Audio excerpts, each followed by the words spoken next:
Hey, and welcome back to the 20 people who've been watching my videos. I appreciate you. I mean, I appreciate everyone, but we'll just stick with that.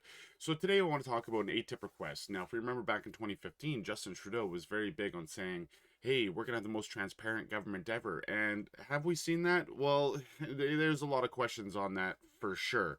And I want to show an ATIP request, which is an Access to Information Privacy Act request that was received back to someone requested back in, I think, 2020, 2021. And it's from the Department of Justice Canada. So let's get into it.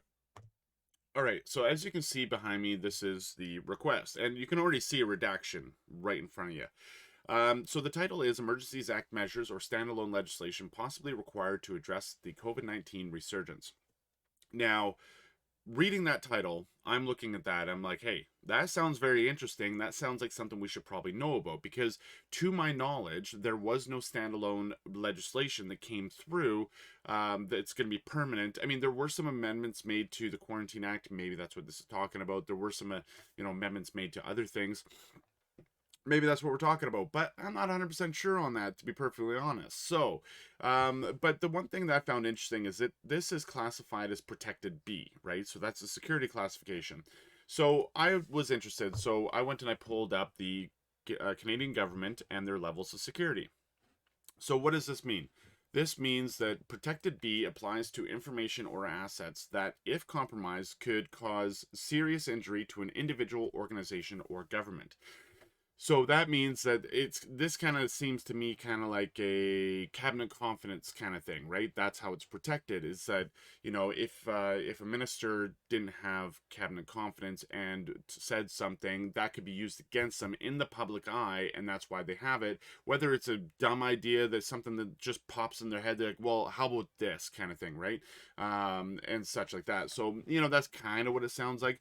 But when we go back to the actual document here, it poses some questions on whether or not this should be protected under the security classifications, because that title right there kind of tells us that maybe there's a little bit more that we should be told as the public.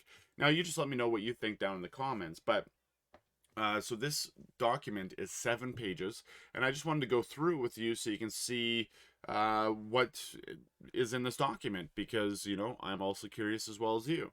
So as we scroll down, we see, okay, well, there's redactions. Oh, well, we have some information here, with people's names and such.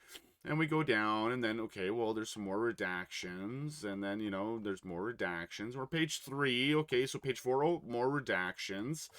Page 5, okay, redactions, okay. Page 6, redactions. Hey, do you want to guess what page 7 says?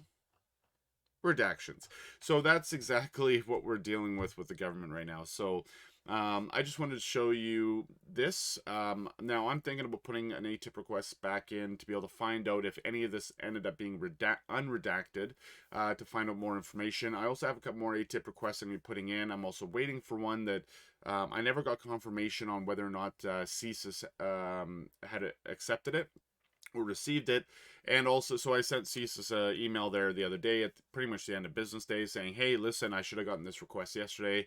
Let's get this back in my hands, and we'll see what happens because, like I said, I didn't get confirmation. So anyways, this is what we're looking at in terms of government transparency. Let me know what you think down in the comments. If you want me to put in more ATIP requests, or if you want to know something from the government, I have no problem putting in that ATIP request to be able to find out if there's any information in regards to that. Like, I put in a lot that no information came back when I know there should have been, and also some where I had no clue if there'd be information there, and it came back saying there was no information. Whether there was or not, who knows. But anyways, you have yourself a wonderful day, and we'll catch you later.